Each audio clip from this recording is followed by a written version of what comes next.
Are you having fun in your business? I mean, it should be fun, right? Well, sometimes the fun gets overlooked when you're dealing with the have-tos, the complexities of being your own boss and actually running the show. It's my goal that this, the Fun Business, Fun Money podcast, can help reignite your spark of fun by providing tips, tools, insights, and inspiration so you can enjoy running your business in the simplest, easiest, most fun way possible. I'll be sharing practical tips and ideas that you can implement immediately, along with business and money mindset insights to keep you moving forward no matter what's going on around you. I'm your host, Deirdre Amies, the Fun Business and Money Coach and founder of Powered by Personality. Let's play.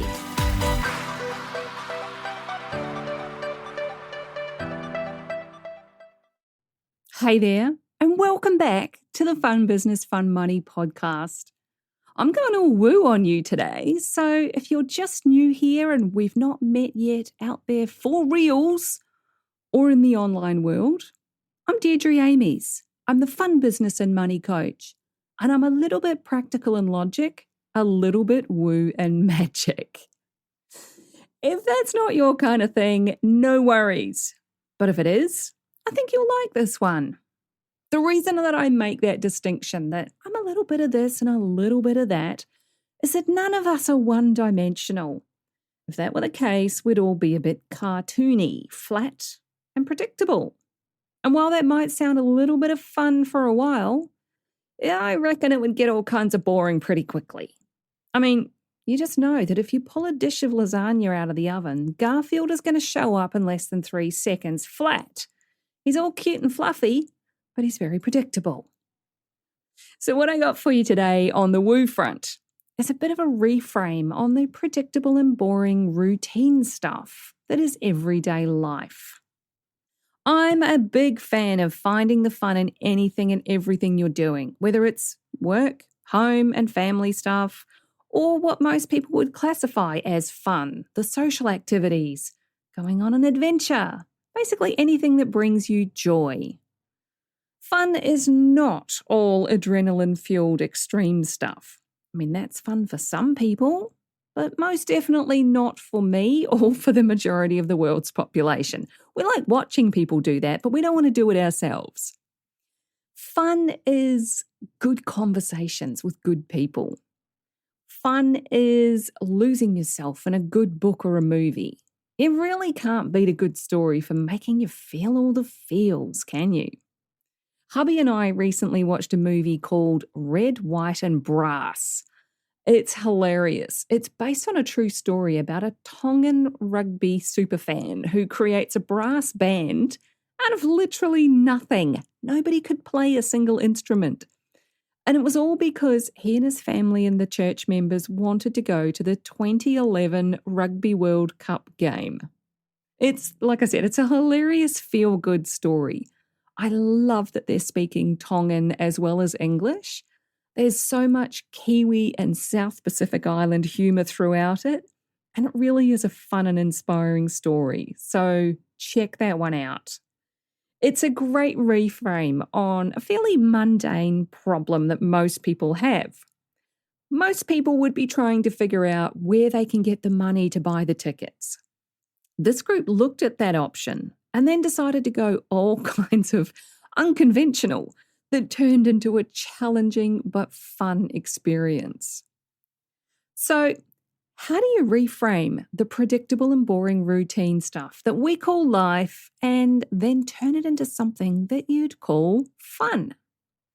A few years ago, during my sponge brain soaking up all the info phase that I mentioned last week in episode 76, I think it was, I came across a YouTube video of a talk at Awesome Fest, which was an annual event that Mind Valley used to run.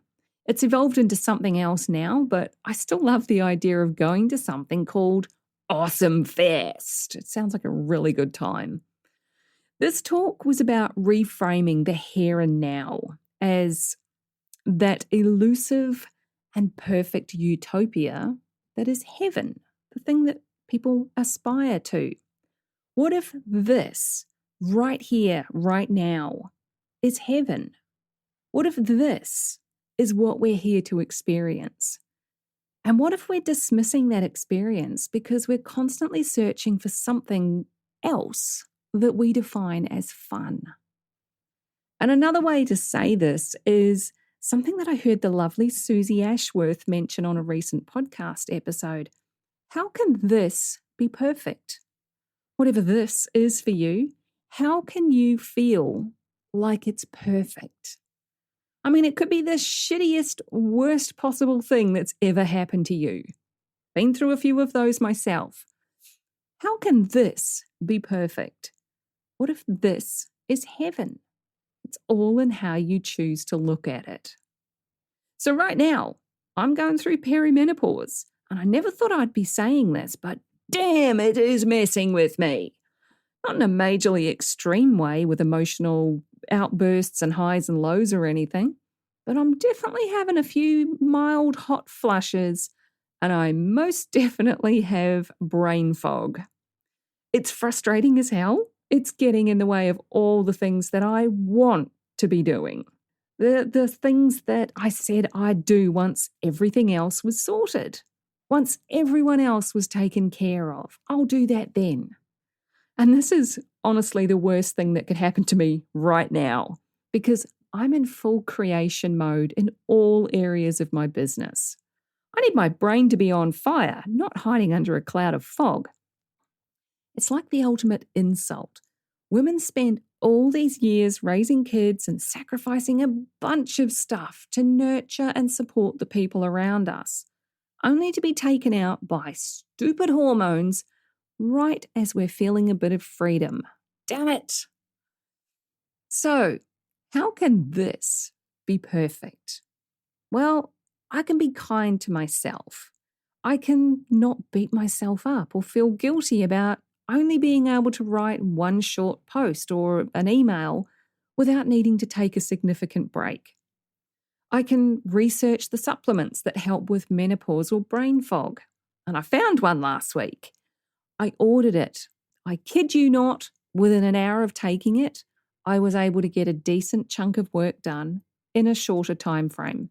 Who knew? Somebody did, but I didn't. It's an absolute winner for me right now, and it solves that immediate problem that I have. So now, over to you. Whatever is going on for you, whether it's full speed ahead momentum, or the brakes feel like they're constantly on, or anything in between, just ask yourself the question, how can this be perfect? What if this is heaven? Look for the lessons in the situation. My brain fog and hot flushes are showing me that there's room to adapt and change. Nothing is ever set in stone, and your journey will never go exactly as planned. But it can be perfect right now, today, in the moment. So that's what I got for you today. Like I said, a little bit woo, a little bit philosophical even, with a dash of perimenopause just to spice things up. How can this be perfect? It already is. What if this is heaven? It already is. Take care, have fun being kind to yourself and finding new perspectives. And I'll catch you in the next episode. Thanks for joining me.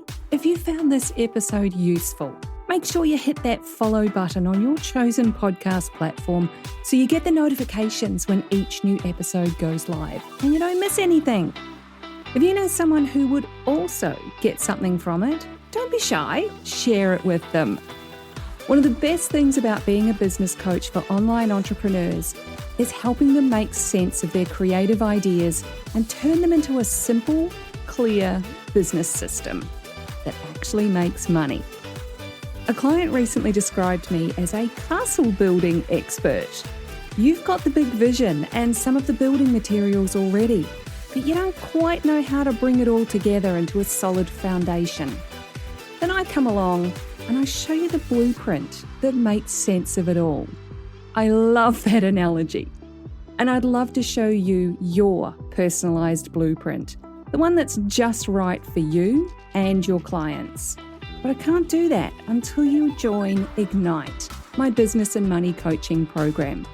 So head on over to deirdreamies.com/ignite for all the details. Fill out the application form and let's talk about building your castle in the simplest, easiest way possible.